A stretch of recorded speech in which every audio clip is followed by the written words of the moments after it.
डोलू महाद्वीप में आने के बाद मुझे एक अनोखा वरदान मिला।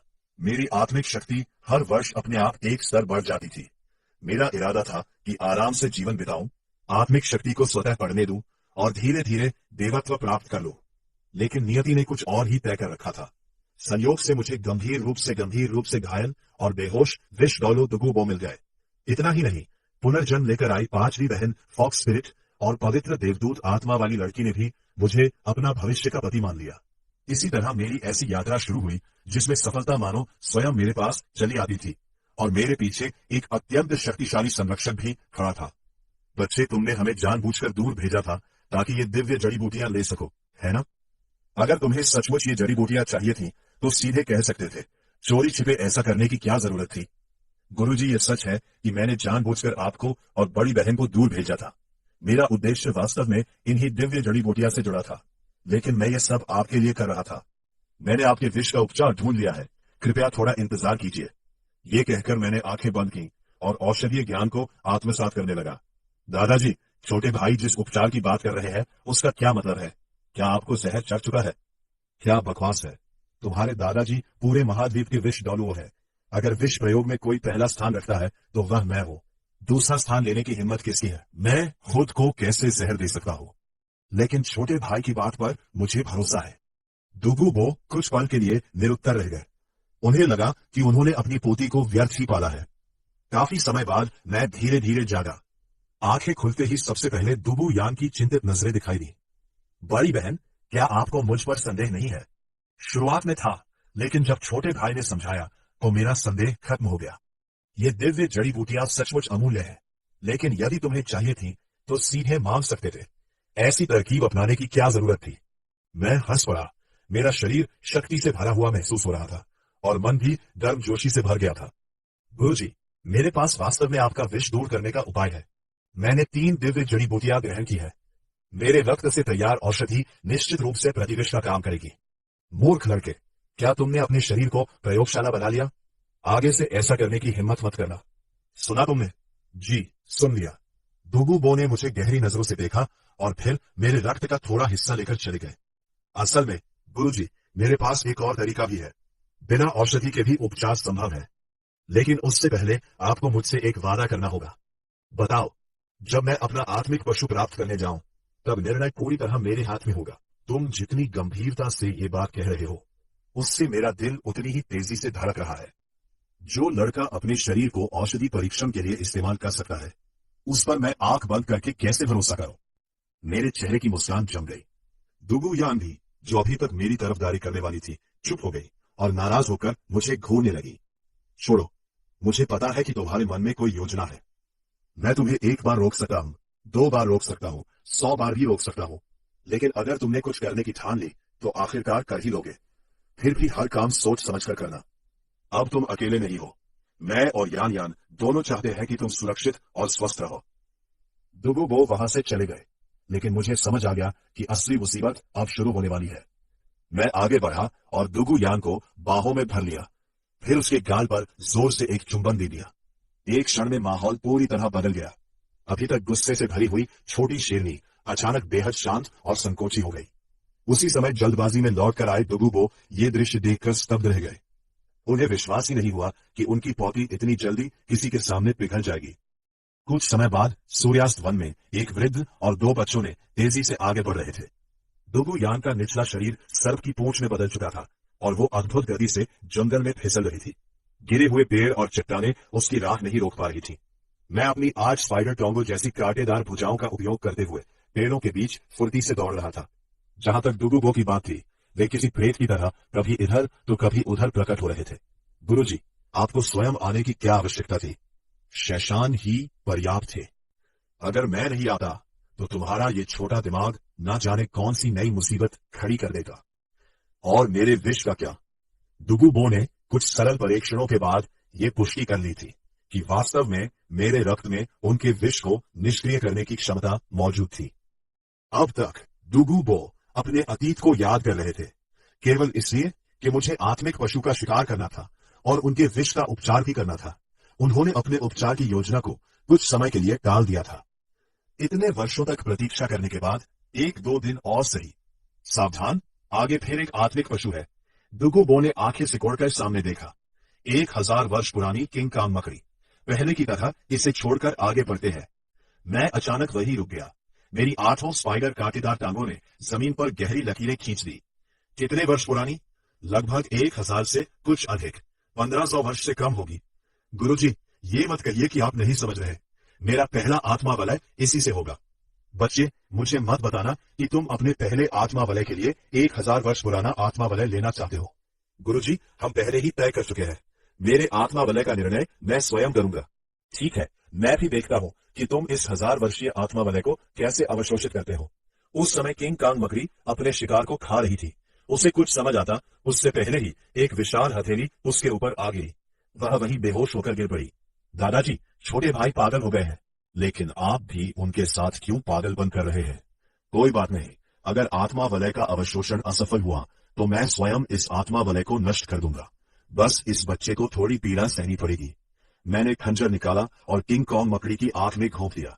कुछ ही क्षणों में एक हल्का बैंगनी आत्मा वलय उसके शरीर के ऊपर प्रकट हो गया। मैंने गहरी सांस ली, पद्मासन में बैठ गया और आत्मा वलय का अवशोषण शुरू कर दिया। एक पल में ही भारी मात्रा में ऊर्जा मेरे शरीर में प्रवेश कर गई।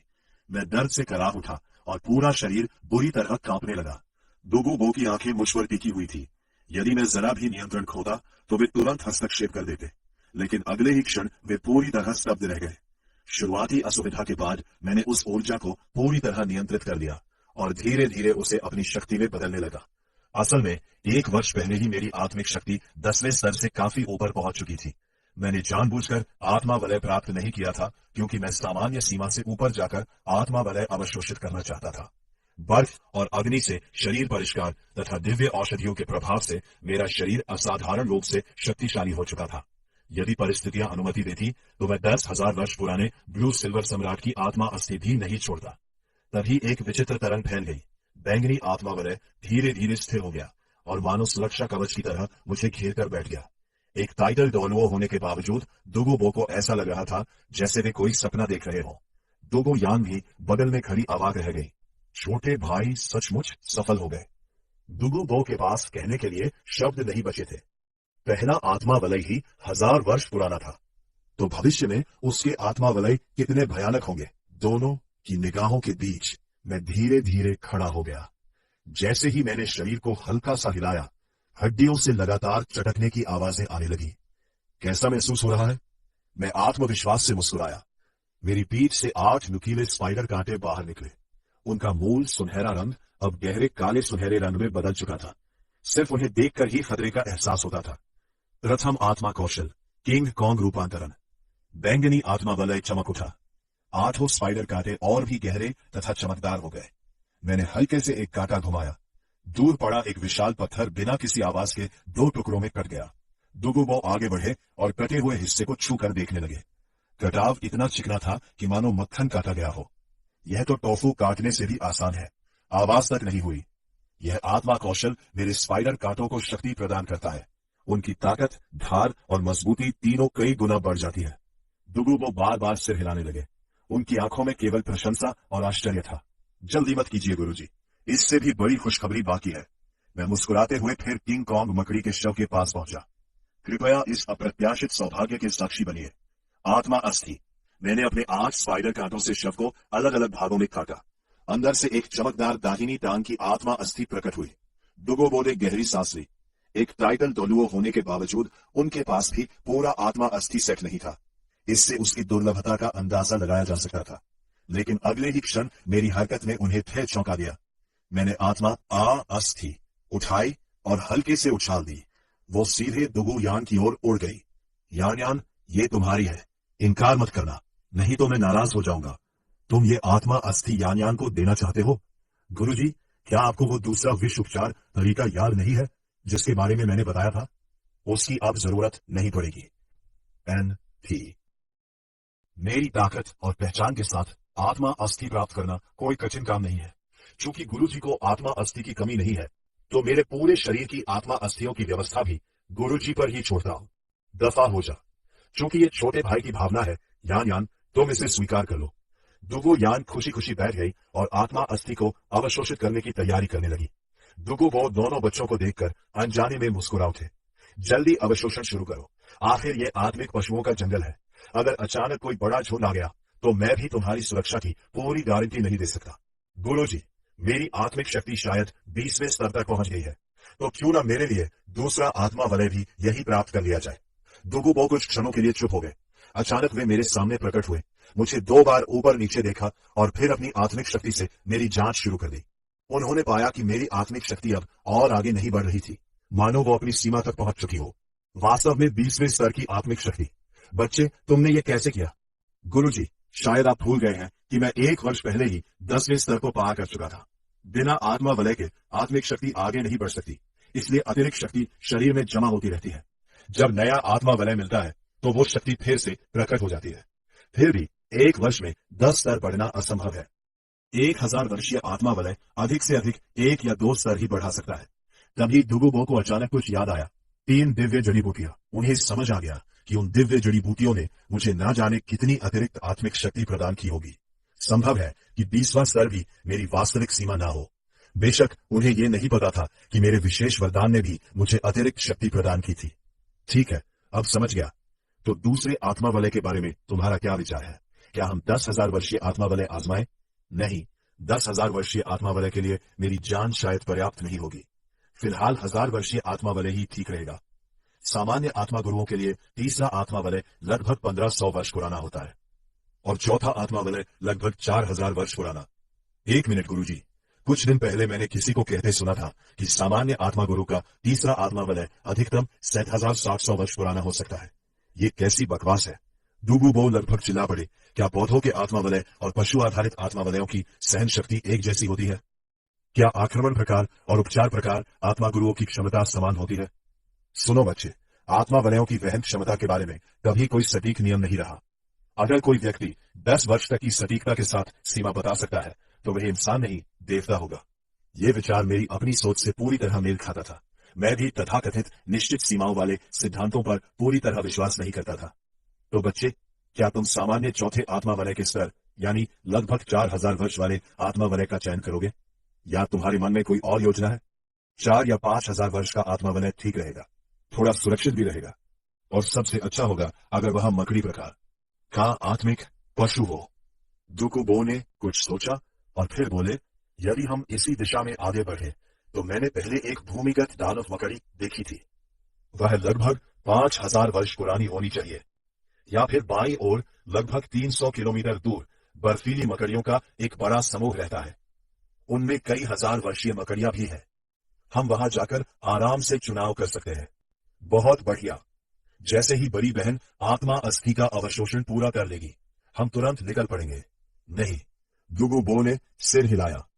आत्मिक पशु ढूंढना अभी अधिक महत्वपूर्ण है, और आत्मा अस्थि कोई आत्मा वलय नहीं है कि गायब हो जाए। घर लौटने के बाद उसके पास उसे अवशोषित करने के लिए पर्याप्त समय होगा। दुगुबो का चेहरा अचानक ठंडा पड़ गया और उनकी आंखें तेज हो उठी। कोई आ रहा है। कुछ ही क्षणों बाद 3 व्यक्ति सामने प्रकट हुए। उनमें से आगे खड़े युवक ने आदरपूर्वक झुककर कहा, वरिष्ठ दुगु, प्रणाम। दुगुबो ने भौहें सिकोड़ ली, फिर औपचारिकता से उत्तर दिया, युवराज महोदय। मैं एक पल के लिए चौंक गया। ये तो युवराज श्वेत सिंह थे, या यूं कहे कि वास्तव में ये आई थी। इस महिला के प्रति मेरे मन में हमेशा जिज्ञासा रही थी। इतनी कम उम्र में अकेले शत्रु पक्ष में घुसपैठ करना, पुरुष का वेश धारण करके वर्षों तक पहचान छिपाए रखना और अपने संगठन के लिए असंख्य योगदान देना, इसके लिए असाधारण धैर्य, बुद्धिमत्ता और दृढ़ता चाहिए थी। मैंने कभी नहीं सोचा था कि उनसे सूर्यास्त वन में मुलाकात होगी। इस समय श्वेत सिंह लगभग 16-17 वर्ष के लग रहे थे। उनका चेहरा आकर्षक था, शरीर लंबा और संतुलित था, और उनके चेहरे पर हमेशा की तरह सौम्य मुस्कान थी, जो सहज ही लोगों का विश्वास जीत लेती थी। वरिष्ठ दुगु, क्या आप यहाँ यान के लिए आए हैं? कुछ ऐसा ही समझ लो। ये लड़की आखिरकार मेहनत करने लगी है। इसकी आत्मिक शक्ति 20वें स्तर तक पहुंच गई है। वास्तव में अद्भुत। लगता है कि जल्द ही हमारे साम्राज्य को एक और शक्तिशाली दौलू मिलेगा। तब उनकी नजर मेरी ओर गई, और ये मेरे मन में हल्का संदेह उठा।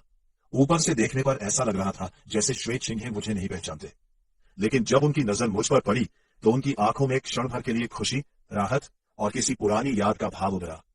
अगले ही पल उसमें हल्की शत्रुता की झलक भी दिखाई दी। ये अजीब था। मैं दुगु बो का एकमात्र शिष्य था। युवराज के पास मेरे बारे में जानकारी होना स्वाभाविक था, लेकिन उनकी प्रतिक्रिया किसी पुराने परिचित से मिलने जैसी क्यों थी?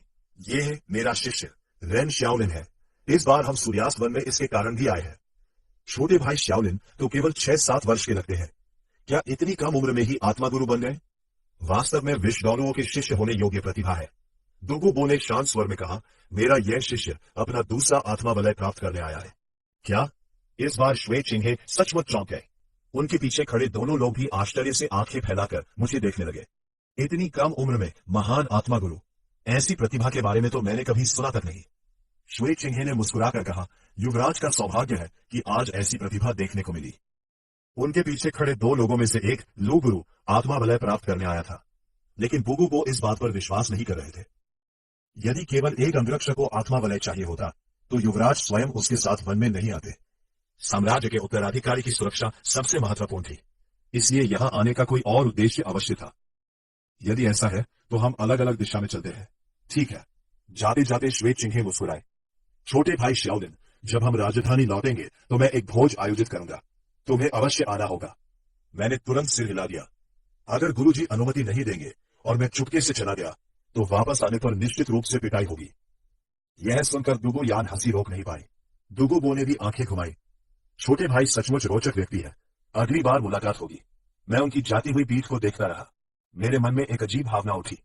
उनका इस समय सूर्यास्त वन में प्रकट होना कुछ अलग ही संकेत दे रहा था। ऐसा लग रहा था मानो घटनाओं की धारा पहले से बदल चुकी हो। तभी दुगु बो ने गंभीर स्वर में कहा, बच्चे, उससे दूरी बनाए रखना, वह बहुत खतरनाक व्यक्ति है। श्वे चिंहे ऊपर से विनम्र और शांत दिखाई देता है, लेकिन जिन लोगों के पास उसके समान उत्तराधिकार का अधिकार था वे सभी किसी न किसी दुर्घटना का शिकार हो गए। अब उसका युवराज बनना लगभग निश्चित है। मैंने सिर हिलाया। गुरुजी, चिंता मत कीजिए, मेरा वैसे भी उससे अधिक संपर्क रखने का कोई इरादा नहीं है। तभी जंगल में एक विचित्र आवाज गूंजी। आत्मिक पशु। दुगु बो ने तुरंत एक दिशा में देखा। दूर जमीन पर एक विशाल मकड़ी दिखाई दे रही थी। वह 5000 वर्ष पुरानी भूमिगत दानव मकड़ी थी। मैंने उत्साह से कहा, मेरा दूसरा आत्मा वलय इसी से होगा। दुगु बो ने फिर वही पुराना तरीका अपनाया। पहले एक जोरदार थप्पड़, फिर एक लात। विशाल मकड़ी हवा में उड़ती हुई हमारे सामने आ गिरी। सावधानी से अवशोषित करना, मैं यही खड़ा हूं। यदि तुम सहन नहीं कर पाए तो मैं तुरंत हस्तक्षेप करूंगा। मैंने आत्मविश्वास से सिर हिलाया। साथ ही मुझे यह जानने की भी उत्सुकता थी कि मेरी वर्तमान आत्मिक शक्ति आखिर कितनी है। इस आत्मिक पशु का आत्मा वलय अवशोषित करने के बाद कहीं मैं सीधे तीसरे स्तर से भी ऊपर तो नहीं पहुंच जाऊंगा। मैंने खंजर निकालकर भूमिगत दानव मकड़ी की आंख में घोंप दिया। उसके शरीर के ऊपर एक गहरे बैंगनी रंग का आत्मा वलय प्रकट हो गया। मैं पद्मासन में बैठ गया और आत्मा वलय का अवशोषण शुरू कर दिया। उधर दूसरी ओर श्वे चिंहे के पीछे चल रहे दोनों लोगों ने एक दूसरे की ओर देखा। उनके चेहरे पर उलझन साफ दिखाई दे रही थी। युवराज महोदय को क्या हो गया है? जैसे ही उन्होंने सुना कि दुगु बो अपने शिष्य को लेकर सूर्यास्त वन आए हैं और वह शिष्य केवल 7 वर्ष की उम्र में 20वें स्तर का आत्मा गुरु है, वे असामान्य रूप से गंभीर हो गए। ऐसी प्रतिभा तो किसी अर्थ में युवराज से भी आगे निकलती है। वह सचमुच एक राक्षसी प्रतिभा है। क्या हमें इसकी सूचना मुख्यालय को देनी चाहिए? आगे चल रहे श्वे चिंहे अचानक रुक गए। उन्होंने मुड़कर दोनों को ठंडी नजर से देखा। किसे सूचना दोगे? उस औरत को? दोनों शीर्ष डॉलुओं तुरंत घबरा गए और सिर झुका दिया। साथ ही वे भीतर से बेहद चौंक गए थे। अभी अभी उन्होंने आत्मिक शक्ति से गुप्त संवाद किया था, फिर भी युवराज ने उनकी बात सुन ली थी। आज से स्वर्गीय डॉ शहर की हर सूचना पहले मेरे पास आएगी, उसके बाद ही कहीं और जाएगी। समझ गए? आज्ञा का पालन होगा। श्वे चिंहे ने हल्की सी ठंडी हंसी छोड़ी, फिर सूर्यास्त वन की दिशा में एक गहरी नजर डाली और वापस राजधानी की ओर चल पड़े। जब से मैंने तुम्हें फिर से देखा है, सब कुछ बदल चुका है। तुम, मैं और वे सभी घृणित लोग। मैं उनमें से किसी को भी नहीं छोड़ूंगी। इसी बीच मेरे शरीर से एक स्पष्ट कंपन उठा। 2 बैंगनी आत्मा वलय मेरे चारों ओर घूमने लगे। पहले आत्मा वलय को अवशोषित करने का अनुभव होने के कारण इस बार सब कुछ कहीं अधिक आसान था। गुरुजी, सावधान। मैं हल्का सा मुस्कुराया। दूसरा आत्मा वलय अचानक चमक उठा। दुगु बो ने तुरंत महसूस किया कि उनके पैरों के नीचे कुछ हलचल हुई है। उन्होंने तेजी से एक कदम आगे बढ़ाया। अगले ही क्षण जमीन से एक नुकीला स्पाइडर कांटा बाहर निकला। वह पूरी तरह ऊर्जा से बना हुआ था, लेकिन उसकी धार वास्तविक कांटे से तनिक भी कम नहीं थी। दुगु बो ने उंगली से हल्का सा प्रहार किया। एक आत्मिक शक्ति की किरण उस कांटे से टकराई। कांटा कांपा, लेकिन टूटा नहीं। क्या यह तुम्हारा दूसरा आत्मा कौशल है? हाँ, इसका नाम स्पाइडर कांटा सरणी है। यह एक समूह आक्रमण आत्मा कौशल है। अभी मैं एक साथ 5 लक्ष्यों पर हमला कर सकता हूँ। इसकी प्रभाव सीमा लगभग 100 मीटर है, और जैसे जैसे मेरी आत्मिक शक्ति बढ़ेगी, इसकी संख्या और सीमा दोनों बढ़ती जाएंगी। दुगुबो ने संतोष से सिर हिलाया। यह आत्मा कौशल बहुत शक्तिशाली है। दुगु यान तुरंत बोली, मेरे छोटे भाई का कौन सा आत्मा कौशल कमजोर है? दुगुबो ने उसे घूर कर देखा। उन्हें लगा कि यह पोती अब पूरी तरह अपने छोटे भाई की पक्षधर बन चुकी है। इसकी आत्मिक शक्ति खपत कितनी है? मेरी वर्तमान शक्ति के अनुसार मैं इसे पूरी ताकत से 3 बार उपयोग कर सकता हूँ, तो खपत बहुत अधिक नहीं है। यदि यह किसी सामान्य 20वें स्तर के महान आत्मा गुरु की बात होती, तो यह वास्तव में कम खपत मानी जाती। लेकिन समस्या यह थी कि मैं अब 20वें स्तर पर नहीं था, मैं सीधे 28वें स्तर का महान आत्मा गुरु बन चुका था। इसका मतलब था कि अधिकतम 2 महीने बाद मुझे फिर से सूर्यास्त बनाना पड़ेगा। अचानक मैंने देखा कि दुगुबो लगातार भूमिगत दानव मकड़ी के शव को देख रहे थे। गुरुजी, क्या हुआ? क्या इसमें आत्मा अस्थि हो सकती है? मैंने हमेशा की तरह बोलने के बजाय सीधे काम करना बेहतर समझा। मैं आगे बढ़ा और मकड़ी के शव को टुकड़ों में अलग कर दिया। कुछ ही क्षणों बाद एक चमकदार दाहिनी टांग की आत्मा अस्थि हमारे सामने प्रकट हो गई। सभी घटनाएं बेहद सुचारू रूप से संपन्न हुई थी, लेकिन इस बार दुगुबो मुझे सीधे बर्फ और अग्नि की घाटी में वापस नहीं ले गए। इसके बजाय वे मुझे सीधे दुगु परिवार के निवास पर वापस ले आए। मुझे सीधे दुगु निवास वापस भेज दिया गया। चलो एक भोज में चलते हैं। क्या कहते हो गुरुजी? भोज रहने दीजिए। ऐसे स्थानों पर जाना मुझे और भी थका देता है।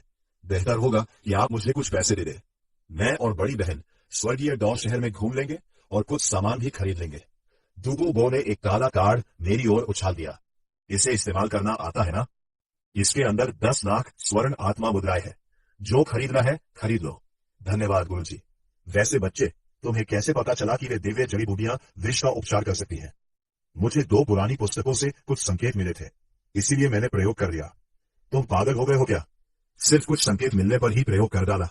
जान की कोई कीमत नहीं है तुम्हारे लिए। तुम जानते हो कि दिव्य जड़ी बूटियों की औषधीय शक्ति कितनी भयानक होती है, लेकिन परिणाम तो अच्छा रहा। मैंने अपनी कमर पर हाथ फेरा और एक पुस्तक बाहर निकाल ली। भंडारण उपकरण रूई शतरत्न थैली आखिरकार मेरे हाथ लग ही गई थी। यह पुस्तक तुमने स्वयं लिखी है। वे दोनों किताबें इतनी पुरानी थीं कि छूते ही टूट जाती थी, इसीलिए जो कुछ पढ़ा जा सकता था उसे मैंने धीरे धीरे नकल करके लिख लिया। जब तक लिखना पूरा हुआ, मूल पुस्तकें लगभग पूरी तरह बिखर चुकी थी। हवा चलती और उनके पन्ने उड़ जाते। दुगुबो ने गंभीर स्वर में कहा, बर्फ और अग्नि की घाटी में मौजूद अधिकांश जड़ी बूटियां विषैली है। इस बार तुम भाग्यशाली रहे। अगली बार ऐसी लापरवाही बिल्कुल नहीं करना। समझ गए? जी समझ गया।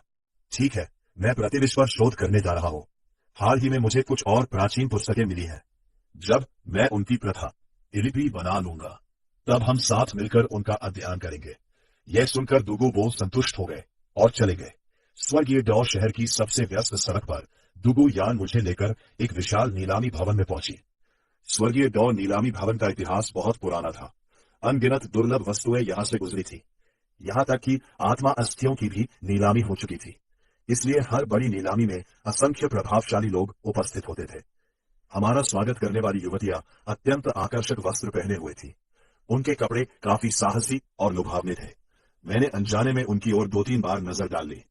दुगु यान ने मुझे देखते ही मुस्कुराकर कहा, क्यों, एक को खरीदकर घर ले चले? तब जितना चाहो देख लेना। बड़ी बहन सचमुच बहुत अच्छी है। जवाब में मेरे सिर पर एक जोरदार चपत पड़ी। मैं सिर पकड़कर खड़ा उठा। तभी बगल से हल्की हंसी सुनाई दी। मैंने मुड़कर देखा। सामने एक सौम्य और विद्वान दिखने वाले मध्य वय व्यक्ति खड़े थे। उनके पीछे सफेद बालों वाले एक वृद्ध व्यक्ति थे। हंसी की आवाज एक छोटी लड़की की थी।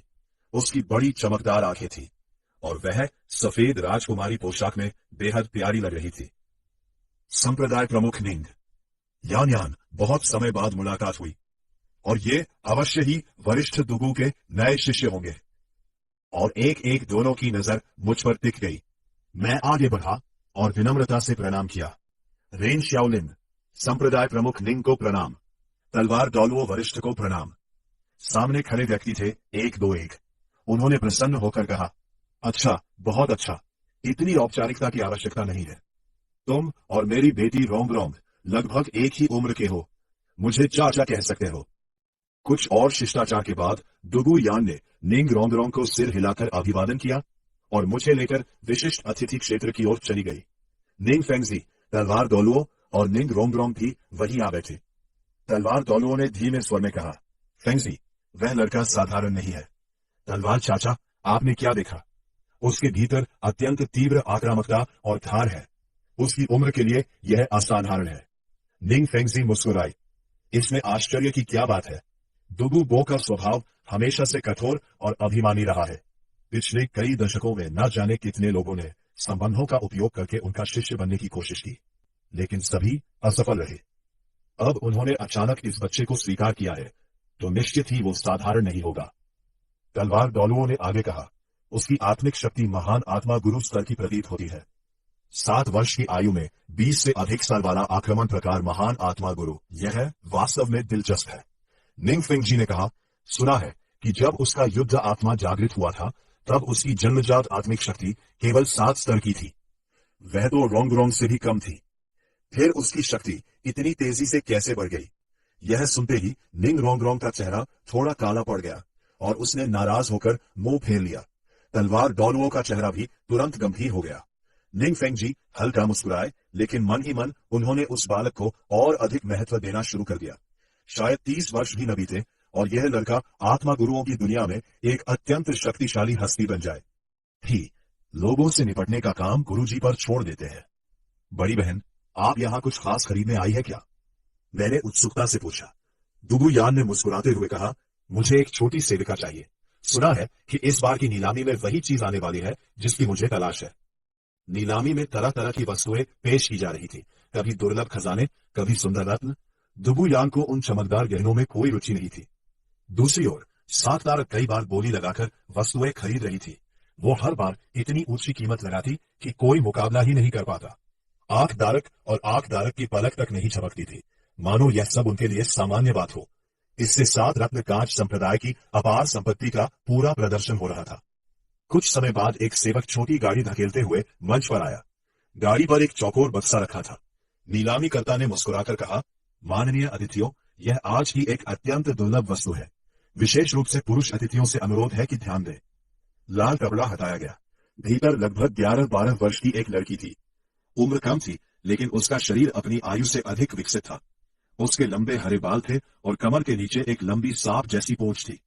शरीर के कुछ हिस्सों पर बारीक शल्क भी दिखाई दे रहे थे। सज्जनों, यह एक सर्प कन्या है। युद्ध आत्मा जागरण के समय उसमें उत्परिवर्तन हुआ और उसमें सांप के कुछ गुण आ गए। प्रारंभिक बोली 1 लाख स्वर्ण आत्मा मुद्राएं। हर अगली बोली कम से कम 10,000 अधिक होनी चाहिए। मैंने दुगु यान की ओर देखा। क्या यही वह चीज है जिसे आप चाहती थी? उसने सिर हिला दिया। 3 लाख स्वर्ण आत्मा मुद्राएं। दुगु यान ने तुरंत बोली लगाई। 3,10,000। दूसरी ओर से आवाज आई। दुगु यान चौंक गई। ये गुस्सा नहीं था, बल्कि आश्चर्य था। सामान्यतः जब वो बोली लगाती तो बाकी लोग विष डोलुओं के सम्मान में पीछे हट जाते थे। आज पहली बार किसी ने उससे मुकाबला किया था। उसने मुड़कर देखा। बोली लगाने वाली निंग रोंगरोंग थी। 3,50,000, 3,60,000। निंग रोंगरोंग के चेहरे पर मुस्कान थी और उसकी आंखों में साफ चुनौती दिखाई दे रही थी। दुगु यान का चेहरा गंभीर हो गया। विष डोलुओं और 7 रत्न कांच संप्रदाय के बीच कोई दुश्मनी नहीं थी। वह और निंग रोंगरोंग मित्र नहीं थी, लेकिन परिचित अवश्य थी। आज वो अचानक ऐसा व्यवहार क्यों कर रही थी? 37 लाख, 38 लाख, 40 लाख। दोनों लड़कियां लगातार बोली बढ़ाती चली गई। कुछ ही क्षणों में कीमत ऐसे स्तर पर पहुंच गई कि आसपास बैठे लोग दंग रह गए। पूरा सभागार चुप था और तमाशा देख रहा था। मेरे सिर में दर्द होने लगा। क्या ये दोनों पागल हो गई हैं? नीलामी में अहंकार की लड़ाई लड़ रही हैं। निंग फेंगजी का चेहरा भी गंभीर हो गया। चाहे हमारे पास कितना भी धन हो, इस तरफ बर्बाद करना ठीक नहीं है। रोंगरोंग, क्या कर रही हो? निंग रोंगरोंग ने तुरंत उत्तर दिया, पिताजी, नीलामी में वस्तु उसी को मिलती है जो सबसे अधिक कीमत दे। क्या दुगु बहन ऐसा नहीं मानती? या फिर वो अपने दादा विष डोलुओं का नाम लेकर मुझे डराना चाहती है? दुगु यान ने ठंडे स्वर में कहा, तुम मजाक कर रही हो। नीलामी में स्वाभाविक रूप से वही जीतता है जिसकी बोली सबसे अधिक होती है। 45 लाख, 46 लाख। निंग फेंगजी कुछ कहने ही वाले थे कि तलवार डोलुओं ने उनका हाथ पकड़कर धीरे से सिर हिला दिया। ये दृश्य मेरी नजर से बच नहीं पाया। मैंने दुगु यान की ओर हाथ बढ़ाया। बड़ी बहन, अपना काला कार्ड मुझे दीजिए। अब मैं बोली लगाऊंगा। दुगु यान ने बिना झिझक कार्ड मुझे दे दिया। मैं मुस्कुराया और ऊंची आवाज में बोला, 1 करोड़ स्वर्ण आत्मा मुद्राएं। पूरा सभागार स्तब्ध रह गया। 1 करोड़? क्या ये लड़का पागल है? एक सर्प कन्या के लिए इतनी कीमत? मैं मुस्कुराते हुए निंग रोंगरों की ओर देखने लगा। कुमारी रोंगरों, अब आप बोली बढ़ाएंगी? उसका चेहरा धीरे धीरे लाल पड़ने लगा। कुछ क्षण बाद उसने दांत खींचकर कहा, 2 करोड़। सभागार में फिर हलचल मच गई।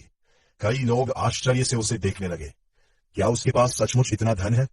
इस बार निंग रोंगरोंग भी घबरा गई थी। वो जिद्दी थी, मूर्ख नहीं। 2 करोड़ स्वर्ण आत्मा मुद्राओं में एक सर्प कन्या खरीदना स्पष्ट रूप से पागलपन था। यदि वो सचमुच यह सौदा कर बैठती तो घर लौटने पर उसके पिता उसे बुरी तरह डांटते। तलवार डोलुओ और निंग फिंगजी के चेहरे भी बदल गए। वे मेरी ओर देखने लगे। मेरे चेहरे पर हल्की मुस्कान थी, लेकिन किसी कारण दोनों को दबाव महसूस होने लगा। बच्चे, तुम्हारे पास सचमुच इतना धन है? मैंने सिर हिलाया। नहीं। फिर चिंता किस बात की? आखिरकार भुगतान कोई और करेगा। यह सुनकर निंग फेंगजी और तलवार डोलुओ दोनों कुछ क्षणों के लिए मौन हो गए। निंग रोंगरोंग ने मुझे घूरा, लेकिन उसके होठ बंद हो चुके थे। नीलामीकर्ता ने राहत की सांस ली। यदि कोई और बोली नहीं लगाता, तभी एक नई आवाज गूंजी, 3 करोड़। पूरा नीलामी भवन एक बार फिर स्तब्ध हो गया। लोग पूरी तरह समझ चुके थे कि स्थिति सामान्य नहीं रही। लेकिन जब उन्होंने बोली लगाने वाले व्यक्ति को देखा, तो सबने एक साथ चुप्पी साध ली। घर से निकलते समय ही मुझे एक अजीब सा आभास हुआ था कि आज शायद मेरी मुलाकात श्वेई चिंगे से फिर